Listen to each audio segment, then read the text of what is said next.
Hi, I'm Scott. This is the 2008 Night Rod Special. We're going to do a video today with the big rig exhaust and both of our baffles. We'll also run without the baffles. The difference in the two is the Flow-5 has a cap on the end. There's a few holes in there. Cuts down the sound just plain overall. The Flow-9 is a through core or straight through. It breaks down some of the crackling or harsher sounds. Still leaves you with a real big sound though, and lets you make some noise if you want to. Go ahead and clamp these in and start it up.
Now we shot this inside, so the sound is a little bit off. I wanted to basically just show the difference in all of our types of baffles.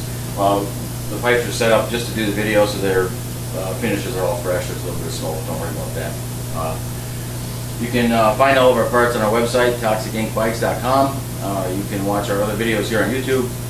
You can reach us by email or on Facebook, and the phone number is 715-432-4300. Thanks.